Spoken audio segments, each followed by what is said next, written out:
اور بھی سید محمد باپو قادری، جملہ سادات کرام، کس کا نام لیا جائے اور کسے ترک کیا جائے کہ یہ بزم میں ہے جام جم نہیں، یہ بزم میں ہے جام جم نہیں، یہاں کوئی کسی سے کم نہیں، شکار ماہ کے تسخیر آفتاب کروں، کسے میں ترک کروں، کس کا انتخاب کروں۔ ہر جگہ بیٹھا ہوا نبی کا شہزادہ اپنے مقام پر آفتاب کی حیثیت رکھتا ہے، ساتھ ہی ساتھ شہزادگان رسول کے علاوہ نائبین رسول کی بھی ایک بڑی تعداد ہے، ان سب کا بھی خیر مقدم میں وسیم باپو کے والد سید محبوب باپو قادری کی جانب سے کرتا ہوں، اور ان سب کو اور آپ سب کو ہدیہ تبریک پیش کرتا ہوں۔ دعا کرتا ہوں کہ اللہ تبارک و تعالی اس شادی کو خانہ آبادی بنائے، وہ بہاریں دیں کہ کبھی خزاں نہ آئے، وہ خوشیاں دے کہ کبھی غم کا منہ نہ دیکھے، وہ محبت دے کہ نفرت کبھی کالو کوس سے بھی گزر کر آگے نہ بڑھ سکے، اور سیرت مصطفیٰ صلی اللہ علیہ وآلہ وسلم کے سانچے میں زوجین کو ہونے والے اللہ پاک ڈھلنے کی توفیق عطا فرمائے۔ قرآن مقدس سورۃ النساء کی آیہ کریمہ کے حصے کی تلاوت کی گئی ہے۔ اللہ تبارک و تعالی اس کے متعلق مجھے حق کہنے اور آپ سب کو حق سن کر اس پر عمل کرنے اور اسے عام کرنے کی توفیق عطا فرمائے۔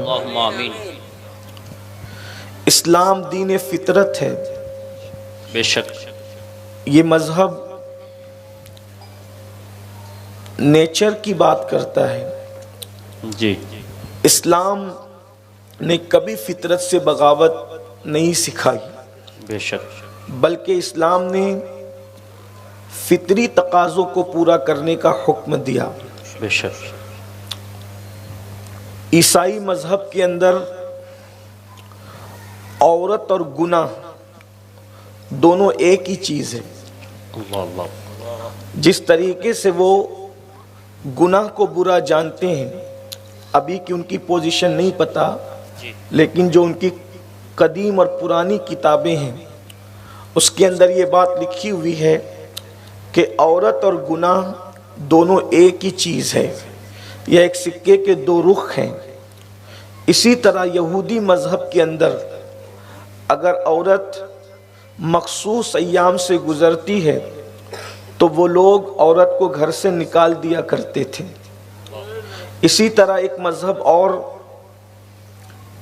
یہاں مذہب کے ماننے والے، کئی مذاہب کے ماننے والے ہیں، ایک مذہب میں روحانی ترقی میں عورت کو سب سے بڑی رکاوٹ تصور کیا گیا ہے، اس لیے وہ لوگ جو مذہبی ہیں وہ عورتوں سے دور رہتے ہیں، لیکن جو مذہب اسلام ہے اور جو تمام انبیاء کا مذہب ہے، مذہب اسلام صرف ہمارا مذہب نہیں ہے، بلکہ حضرت آدم علیہ السلام بھی اسلام ہی لے کر آئے تھے۔ حضرت نوح، حضرت شیس، جتنے انبیاء کرام آئے وہ سب اسلام لے کر کے آئے، اور اللہ کے رسول صلی اللہ علیہ وآلہ وسلم جب تشریف لائے تو اسلام کی تکمیل ہو گئی، اسلام مکمل ہو گیا، اور اللہ کا اعلان آ گیا، الیوم اکملت لکم دینکم واتممت علیکم نعمتی وردیت لکم الاسلام دینا، کہ ہم نے تمہارے لیے تمہارا دین مکمل کر دیا۔ ہر نبی دین لے کر آئے، اسلام لے کر آئے، مگر میرے آقا صلی اللہ علیہ وآلہ وسلم کی آمد پر دین مکمل ہو گیا۔ اللہ کے رسول صلی اللہ علیہ وآلہ وسلم پر دین کی تکمیل ہو گئی۔ اس کی وجہ یہ ہے، مکمل اس لیے ہو گیا کہ اب میرے آقا صلی اللہ علیہ وآلہ وسلم کے بعد نہ کوئی نبی آنے والا تھا نیا، نہ کوئی رسول آنے والا تھا، اب کسی کی پیدائش کی گنجائش نہیں ہے۔ آخری نبی کی آمد کے بعد اب کوئی نیا نبی نہیں آئے گا، اب کوئی نیا رسول نہیں آئے گا، اللہ اکبر، نہ ذلی رسول آئے گا، نہ اور کسی اعتبار سے کوئی رسول آئے گا، بے شک اور اللہ کے حبیب صلی اللہ علیہ وآلہ وسلم نے اس دین کی تکمیل فرما دی، اور اللہ کے حبیب صلی اللہ علیہ وآلہ وسلم نے نکاح کی اہمیت کو کس انداز سے بیان فرمایا۔ اللہ کے رسول صلی اللہ علیہ وآلہ وسلم فرماتے ہیں خوشبو لگانا یہ ہر نبی کی سنت ہے۔ بے شک آقا کریم صلی اللہ علیہ وآلہ وسلم فرماتے ہیں خوشبو لگانا یہ ہر نبی کی سنت ہے۔ اسی طریقے سے اخلاق سے پیش آنا یہ ہر نبی کی سنت ہے، یعنی کچھ باتیں ایسی ہیں جو ہر نبی کی زندگی میں ملے گی۔ خوشبو ہر نبی نے لگایا ہے اور ہر نبی نے خوشبو کو پسند کیا ہے۔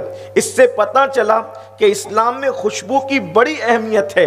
اور آپ کو اگر وقت میں کوئی گنجائش رہی تو میں کچھ باتیں خوشبو کے حوالے سے عرض کروں گا۔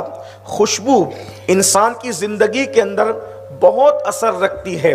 خوشبو کا انسانی زندگی سے بڑا گہرا تعلق ہے، اسی لیے فرمایا سیدنا امام اعظم ابو حنیفہ رضی اللہ تعالیٰ عنہ نے کہ خوشبو کا استعمال جو زیادہ کرتا ہے اللہ اس کی عقل میں اضافہ فرماتا ہے، اس لیے خوشبو لگایا کرو۔ اور ایک بات میں آپ کو بتاؤں، اللہ کے رسول صلی اللہ علیہ وآلہ وسلم نے جب مولائے کائنات سے فرمایا کہ علی میں تمہارا نکاح فاطمہ کے ساتھ کرنا چاہتا ہوں، تو مولائے کائنات نے عرض کیا یا رسول اللہ صلی اللہ علیہ وآلہ وسلم میرے پاس تو مال ہے ہی نہیں۔ تو آقا کریم صلی اللہ علیہ وآلہ وسلم فرماتے ہیں تمہارے پاس تین چیزیں ہیں، گھوڑا، تلوار اور زرہ۔ گھوڑا اور تلوار تو تمہاری ضرورت ہے، لیکن زرہ کو بیچ دو، فروخت کرو۔ اب آپ اندازہ فرمائیں اللہ کے حبیب علیہ السلام نے ارشاد فرمایا زرہ بیچ دو، اور زرہ بیچ کے کیا کروں؟ آقا ارشاد فرماتے ہیں دو چیز کا انتظام کرو، ایک تو مہر کا انتظام کرو اور ایک تو خوشبو کا انتظام کرو۔ اندازہ فرمائیں خوشبو انسانی زندگی میں کتنی قیمتی ہے، کتنی اہم ہے۔ آج اس سنت سے بھی کہیں نہ کہیں ہم دور ہوتے جا رہے ہیں۔ اور یاد رکھنا انسان جب خوشبو لگاتا ہے اس کی عقل میں اضافہ ہوتا ہے، تو ہر نبی کی سنت ہے خوشبو لگانا۔ اور اگر آپ عطر بہت سے لوگ لگاتے ہیں، پرفیوم بہت سارے لوگ استعمال کرتے ہیں، لیکن کوئی سوچتا ہے کہ لوگ میں باہر نکلوں تو پوچھے کہ کتنی اچھی خوشبو ہے، کہاں سے خریدی، یا لوگ یہ سوچتے ہیں کہ بڑی مہنگی خوشبو ہے، لوگ پوچھیں گے تو فخر سے بتائیں گے یہ اتنی مہنگی ہے، یہاں کی ہے، وہاں کی ہے۔ یاد رکھنا اگر اس نیت سے لگاتے ہو کہ مصطفیٰ جان رحمت اور تمام نبیوں کی سنت ہے، تو جب تک خوشبو کا اثر جسم پر باقی رہے گا اللہ تبارک و تعالی سنت پر عمل کرنے کا ثواب عطا فرماتا رہے گا۔ اور خوشبو کا دوستوں کے درمیان، لوگوں کے درمیان، حتیٰ کہ ازدواجی زندگی کے اندر بہت بڑا عمل دخل ہے۔ تو فرمایا ہر نبی کی سنت ہے خوشبو لگانا، ہر نبی کی سنت ہے با اخلاق ہونا، یعنی اللہ کا ہر نبی با اخلاق ہوا ہے۔ اور فرمایا ہر نبی کی سنت ہے نکاح کرنا، ہر نبی نے نکاح کیا ہے، کوئی بھی نبی نکاح کے بغیر نہیں رہے۔ اللہ اکبر۔ حتیٰ کہ حضرت سیدنا عیسیٰ علیہ السلام ایک پیغمبر ہے جنہوں نے نکاح نہیں فرمایا، لیکن آپ چونکہ آسمان پر اٹھائے گئے ہیں، جب آپ قریب قیامت زمین پہ تشریف لائیں گے تو آپ بھی نکاح فرمائیں گے۔ اس سے نکاح کی اہمیت پتہ چلتی ہے۔ ایک حدیث مبارکہ نکاح کا انکار کرنے والے، نکاح سے نفرت کرنے والے ان کو جھجوڑ رہی ہے۔ اللہ کے رسول علیہ السلام آج اس لیے کہ یہ مادیت کا دور ہے، ٹیکنالوجی کا دور ہے، اور ایک بات یہ بھی عرض کروں زنا کے عروج کا دور ہے، گندگی اور معاذ اللہ بدکاری کا دور ہے، اس لیے کہ یورپ کی دنیا کے اندر مرد کا مرد کے ساتھ بدکاری کرنا اس کو قانونی شکل وہ دیتے ہیں اور اس کو برا نہیں سمجھتے۔ ظاہر سی بات ہے جب کوئی مرد کے ساتھ بدی کرے گا تو اس کی توجہ نکاح کی طرف کیوں جائے گی؟ اسی لیے بہت سارے لوگ نکاح کا مذاق اڑاتے ہیں، نکاح کا انکار کرتے ہیں، اور چونکہ ہم اسی ماحول میں جیتے ہیں تو ماحول میں جینے کی بنیاد پر ماحول کا اثر پڑتا ہے۔ اللہ اکبر۔ اللہ کے حبیب علیہ الصلوۃ و تسلیم فرماتے ہیں جو نکاح نکاح سے انکار کرے گا وہ دو میں سے کوئی ایک ہوگا۔ اب ذرا توجہ سے حدیث پاک سنیں، اس لیے کہ کچھ لوگ بہت روشن خیال بنتے ہیں، کچھ لوگ تعلیم حاصل کر کے دوسروں کی بولی بولتے ہیں، اغیار کی بولی بولتے ہیں۔ یاد رکھنا نکاح کی حکمتیں اگر لوگوں کو سمجھ میں آ جائے تو کوئی نکاح کے بغیر نہ رہے۔ اللہ اکبر۔ بیوی کی اہمیت اگر لوگوں کو پتہ چل جائے تو لوگ بیوی کے بغیر نہ رہے۔ سیدنا امام احمد ابن حنبل رضی اللہ تعالیٰ عنہ، ان کی بیوی کا انتقال ہوا، دوسرے ہی دن آپ نے نکاح فرمایا، دوسرے دن نکاح کیا، اور اس کے بعد فرمایا میں ایک رات بھی بیوی کے بغیر نہیں رہ سکتا، اور میں اس کو پسند نہیں کرتا کہ مجھے موت آئے اور میں بغیر بیوی کے رہوں، اللہ سے ملاقات میں بغیر بیوی کے کروں۔ اللہ اکبر۔ جس دن انتقال ہوا اس کے دوسرے دن آپ نے نکاح فرمایا۔ اس سے پتہ چلا ان لوگوں کے نزدیک نکاح کی اہمیت کیا تھی، بیوی کی اہمیت کیا تھی۔ بہت ممکن ہے گجرات والے یا ہندوستان میں رہنے والے میرے مسلمان بھائی سوچیں کہ یہ کون سی بات ہے، بیوی کا تو غم ان کو معاذ اللہ تھا ہی نہیں، دوسرے دن نکاح کر لیا۔ استغفر اللہ۔ اس طرح کی لوگوں میں بدگمانیاں ہوتی ہے۔ اس سے یہ نہیں، یاد رکھنا جو بیوی کے بغیر رہے گا اس کے قدم بہکنے کے اندیشی ہوں گے، قدم بہکنے کے چانسز ہوں گے، گناہ کی طرف بڑھنے کا اندیشہ ہوگا۔ سوچو آج سے تقریباً 900 سال پہلے، بلکہ اور اس سے بھی زیادہ پہلے، بلکہ تقریباً 1200 سال پہلے اتنا خوبصورت دور تھا، اتنا حسین دور تھا، اس دور میں بھی ایک رات وہ لوگ بیوی کے بغیر گزارنا پسند نہیں کرتے تھے۔ اور آج اللہ اکبر 25 سال کی عمر ہو رہی ہے، 30 سال کی عمر ہو رہی ہے، 35 سال کی عمر ہو رہی ہے، اور لوگ بغیر بیوی کے رہتے ہیں، اور پھر جو کچھ اس کے نتائج سامنے آ رہے ہیں وہ آپ سب کچھ دیکھ رہے ہیں۔ بہت ساری باتیں بولنے کی نہیں ہوتی لیکن محسوس کرنے کی ہوتی ہے۔ زنا کی بدبو جو دنیا کے اندر بڑھ رہی ہے بغیر بیوی کے رہنے کی بنیاد پر ہے۔ اسی طریقے سے اللہ اکبر خواتین کے نکاح میں جو تاخیر ہو رہی ہے، اللہ اکبر اس کے نتائج بھی بے انتہا بھیانک سامنے آ رہے ہیں۔ اور نکاح کا مذاق اڑانے والے دل کے کانوں سے سنیں، اللہ کے رسول صلی اللہ علیہ وآلہ وسلم فرماتے ہیں جو میری سنت نکاح کا مذاق اڑائے گا، اس کا انکار کرے گا، وہ دونوں میں سے کوئی ایک ہوگا، یا تو اس کی اصل میں خطا ہوگی۔ اندازہ فرمائے کتنی سخت بات اللہ کے رسول علیہ السلام نے فرمائی۔ نکاح کے منکرین کے لیے حدیث بتانا میرے ذمے ہے، آپ غور فرمائیں، یا اس کی اصل میں خطا ہوگی۔ تھوڑا سا مشکل ہوتا ہے نا یہ اصل میں خطا کا کیا مطلب ہوتا ہے؟ اصل میں خطا کا مطلب یہ ہوتا ہے کہ وہ اپنے باپ کا بیٹا نہیں ہوگا، یہ اس کا مطلب ہوتا ہے۔ نکاح کا مذاق اڑانے والا یا تو اپنے باپ کا بیٹا نہیں ہوگا یا پھر وہ فاسق و فاجر ہوگا، دونوں میں سے کوئی ایک ہوگا نکاح کا انکار کرنے والا، نکاح کا مذاق اڑانے والا۔ اللہ کے رسول صلی اللہ علیہ وآلہ وسلم نے نکاح پر بہت زور دیا ہے اور نکاح کی تعلیم فرمائی ہے، اور یہاں تک ارشاد فرمایا اللہ کے رسول صلی اللہ علیہ وآلہ وسلم نے کہ وہ میری سوسائٹی کا ممبر ہی نہیں ہے جو نکاح کا انکار کرے۔ اللہ اکبر۔ اس سے نکاح پر اللہ کے حبیب صلی اللہ علیہ وآلہ وسلم نے ترغیب فرمائی، یعنی نکاح کو وظیفے سے کوئی کم قرار نہیں دیا گیا، بلکہ ایک مقام پر اللہ کے رسول علیہ السلام فرماتے ہیں رات کو بیوی کے حق کی ادائیگی کے لیے جگنے والا، جو رات کو اس نیت سے جگے کہ وہ بیوی کا حق ادا کرے۔ شادی کا موقع ہے اور بہت اوپن بہت ساری چیزیں نہیں کہی جا سکتی، حیا کے پردے میں حدیث کی ترجمانی کی جا رہی ہے، آپ سمجھ سکتے ہیں۔ جو نہیں سمجھتے وہ علماء کی طرف توجہ کریں، ان سے رجوع کریں کہ اس کا کیا مطلب ہے۔ آقا علیہ السلام ارشاد فرماتے ہیں رات کو بیوی کے حق کی ادائیگی کے لیے جگنے والا شب قدر میں عبادت کرنے کا ثواب پاتا ہے۔ جو بندہ شب قدر میں عبادت کرے، شب قدر میں عبادت کرنے والے کو جو ثواب دیا جاتا ہے بیوی کے ساتھ رات گزارنے والے کو مصطفیٰ جان رحمت کے فرمان کے مطابق اللہ وہی ثواب عطا فرماتا ہے۔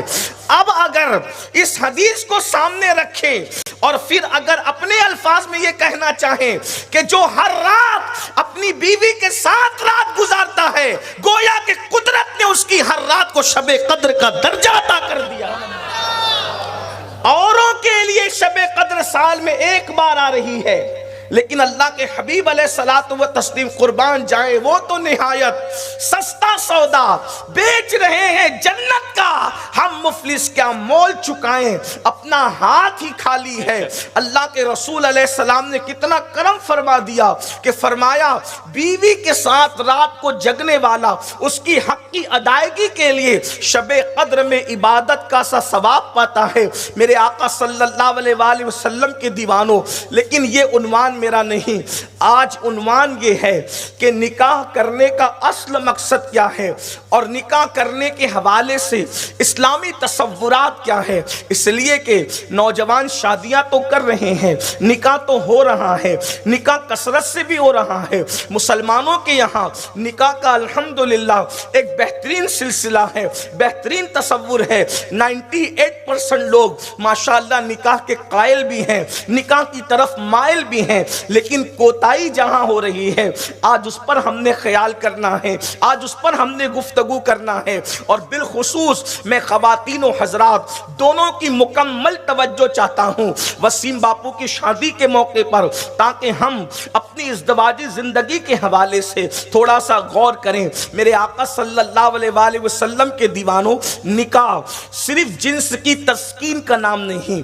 نکاح صرف خواہشات کی تکمیل کا نام نہیں، نکاح صرف معاذ اللہ ایک دوسرے کو استعمال کرنے کا نام نہیں، بلکہ نکاح ایک دوسرے کے دل میں اترنے کا نام ہے، احساسات اور جذبات میں ڈوب جانے کا نام ہے، ایک اٹوٹ رشتہ ایک دوسرے کے ساتھ قائم کرنے کا نام ہے۔ اللہ رب العزت قرآن مقدس میں ارشاد فرماتا ہے بیوی کے ساتھ ہمارا سلوک کیسا ہونا چاہیے۔ ارشاد ہوتا ہے وعاشرہن بالمعروف، ان کے ساتھ اچھا سلوک کرو، ان کے ساتھ اچھی زندگی گزارو۔ میرے آقا صلی اللہ علیہ وآلہ وسلم کے دیوانوں، آج ہم نکاح کی تقریب میں آئے ہیں اور نکاح کے حوالے سے اللہ اکبر گفتگو سن بھی رہے ہیں، لیکن ہم سب اپنے آپ میں ڈوب کر سوچیں ہماری بیویوں کے ساتھ ہمارا انداز زندگی کیا ہے، ہماری بیویوں کے ساتھ ہمارا تعلق کیا ہے۔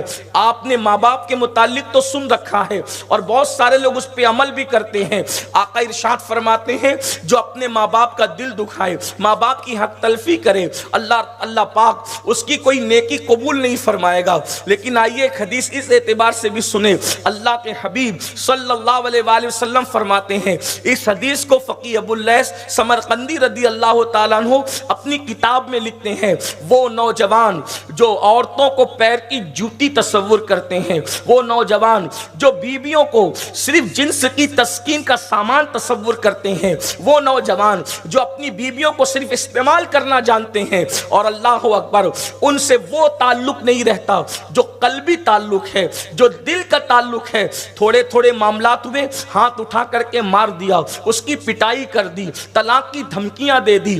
یاد رکھنا اللہ کے بندو، میرے آقا مصطفیٰ کریم صلی اللہ علیہ وآلہ وسلم ارشاد فرماتے ہیں کہ جس نے اللہ اکبر اپنی بیوی کو اذیت پہنچائی، زبان سے اس کو تکلیف پہنچائی، اس کو مارا پیٹا، اس کی حق تلفی کی، اگر وہ پہاڑوں جیسی نیکیاں لے کر آئے گا تو اللہ نہ اس کا کوئی فرض قبول کرے گا نہ اس کا نفل قبول کرے گا۔ آپ مجھے بتائیں اللہ اکبر ماہ رمضان کے روزے رکھنے کے بعد اپنے آپ کو جنتی تصور کرنے والوں، چہروں پہ داڑیاں سجا کر اپنے آپ کو دیندار تصور کرنے والوں، مسجدوں میں نمازیں پڑھ کر اپنے آپ کو نیک اور پرہیزگار تصور کرنے والوں، اللہ کے حبیب صادق و مصدوق فرما رہے ہیں نہ تمہارا نفل قبول ہے نہ تمہارا فرض قبول ہے، اس لیے کہ تم اپنی عورتوں کو اذیت پہنچاتے ہو، اپنی عورتوں کو تکلیف پہنچاتے ہو. اللہ اکبر.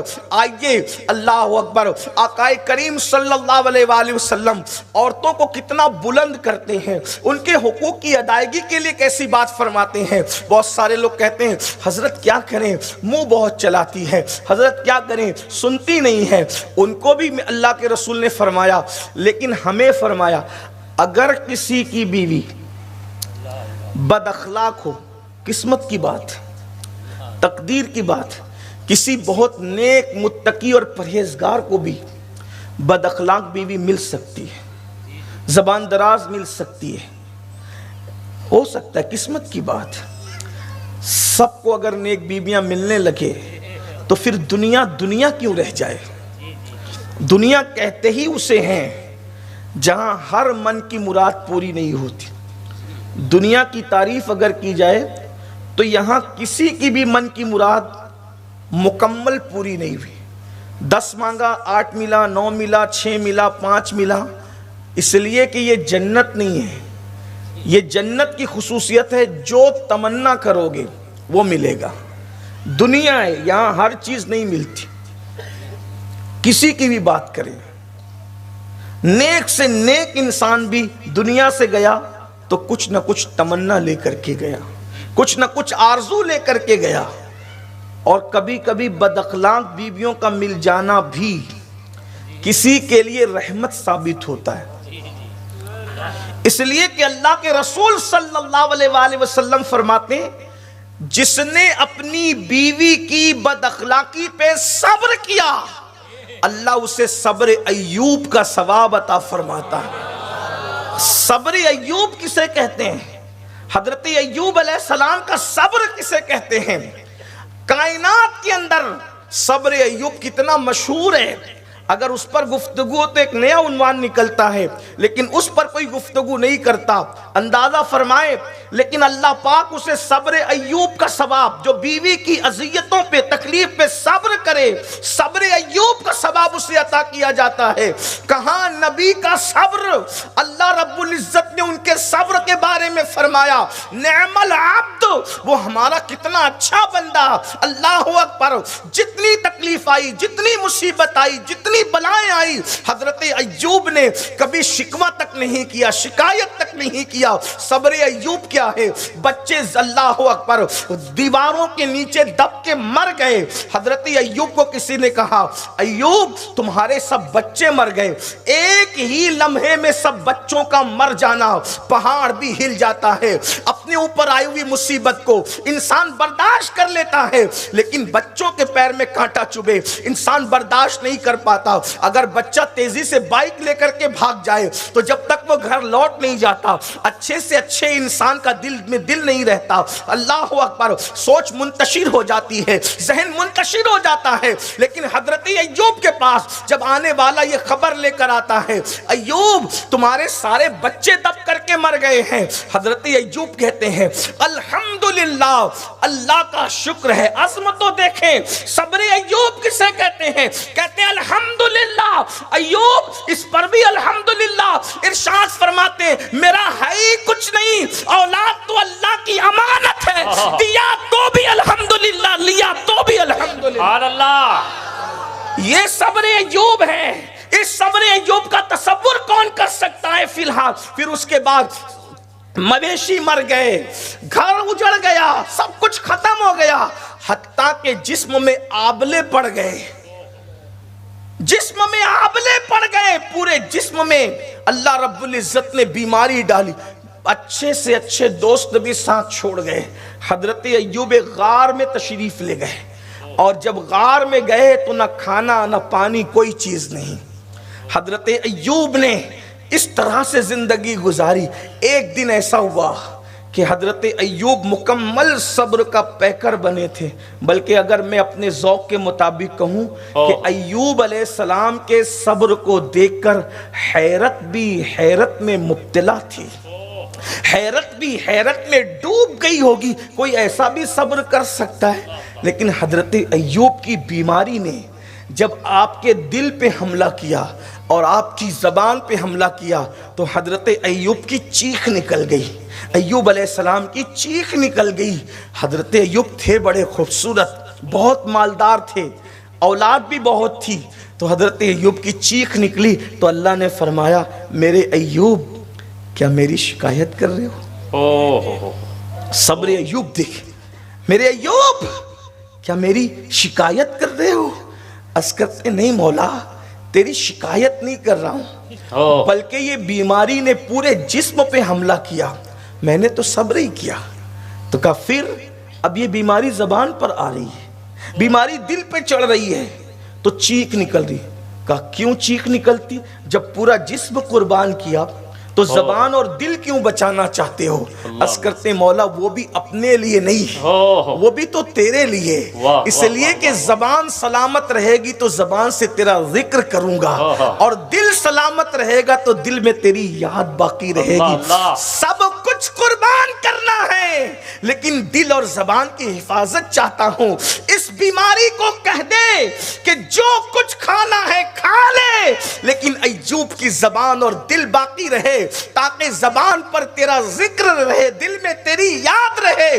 اللہ کو یہ ادا اتنی پسند آئی، ارشاد ہوتا ہے ایوب پھر اپنا پیر زمین پر مارو، اور پیر زمین پر مارا تو پانی کا چشمہ جاری ہو گیا، اس میں غسل کیا. تو غسل کرنے کے بعد اللہ رب العزت نے اسی غسل سے آپ کو شفا عطا فرمائی، اور پھر پہلے سے زیادہ حسن دیا، پہلے سے زیادہ جمال عطا کیا. اور جو بچے دب کر مر چکے تھے ایک لمحے کے اندر اللہ نے پھر وہی بچے لوٹا دیے، مویشی لوٹا دیے، اور بچے بھی مل گئے. اللہ پاک فرماتا ہے وہ بچے تو دیے ہی دیے، پھر بعد میں جب اللہ اکبر ایوب گھر لوٹے ہیں تو اس میں اللہ نے اور مزید بچے آپ کو عطا فرمائے، اور پھر فرمایا نعم العبد، وہ میرا کتنا اچھا بندہ ہے جسے ایوب کہتے ہیں. اور حضرت ایوب علیہ السلام کے صبر کی تعریف کی گئی. اللہ اکبر، کہاں وہ برسوں کا صبر، کہاں وہ مصیبتوں پر صبر، کہاں وہ استقامت کا پہاڑ، مگر مصطفیٰ جان رحمت اتنی چھوٹی بات پر کتنی بڑی بشارت دیتے ہیں. اگر بیویوں کی بدخلقی پر صبر کرو گے اللہ تمہیں صبر ایوب کا ثواب عطا فرمائے.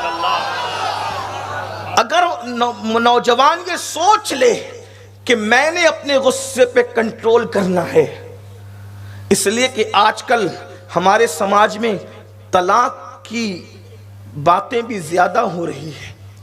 میں نے کئی محفلوں میں کہا کہ مرد کبھی طلاق نہیں دیتے بلا وجہ، جو طلاق دیتے ہیں وہ مرد نہیں بلکہ نامرد ہیں، بلا وجہ طلاق دے. لوگوں کو حیرت ہوتی یہ کیسے ہو سکتا ہے؟ میں نے کہا کیوں طلاق دیتے ہو؟ تو کہا وہ اہل نہیں تھی. وہ اہل نہیں تھی، اگر آپ اہل تھے تو نا اہل کو اہل بنانا یہی تو باصلاحیت لوگوں کا کام ہے.